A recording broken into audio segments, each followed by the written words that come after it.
La guérison, c'est la manifestation de la bonté de Dieu. La résurrection, c'est la manifestation de la miséricorde de Dieu, de la compassion de Dieu. Et quand il voyait les malades, l'esprit de compassion qui était en lui se mettait à l'œuvre. Mais cela ne faisait pas partie de ces 2 feuilles de route. Donc, même s'il n'y a pas la guérison dans ce que tu fais, crois. Crois. Fais ce que Dieu te dit de faire. Persévère. Si tu ne vois pas les miracles, persévère.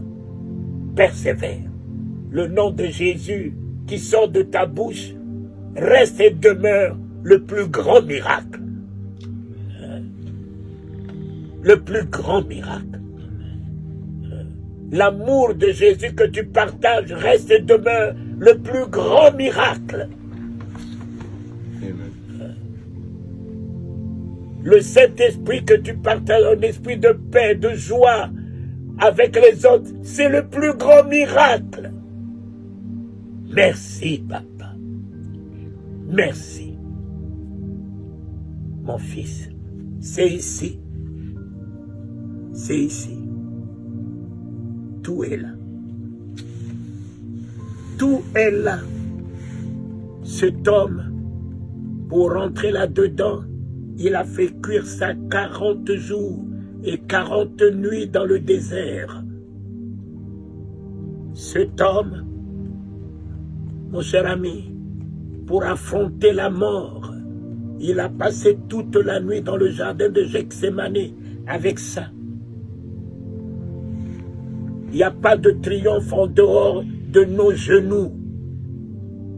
Il n'y a pas de triomphe en dehors de tes genoux, mon fils. Il n'y a pas de triomphe de victoire dans ce monde en dehors de tes genoux. Un chrétien, un enfant de Dieu qui est à genoux, ébranle l'enfer. Les démons ne peuvent rien sur lui. Sur lui. Pierre a raté Gethsémane.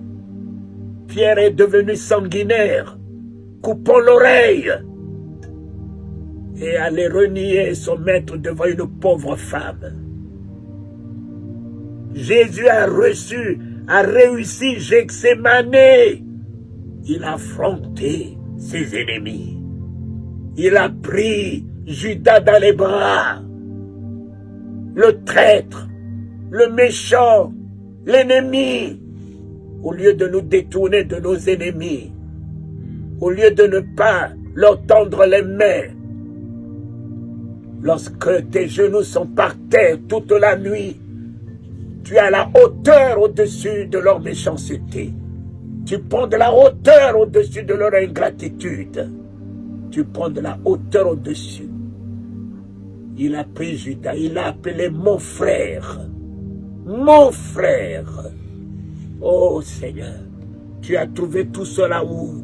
Il a trouvé tout ça dans le jardin de Gethsémane.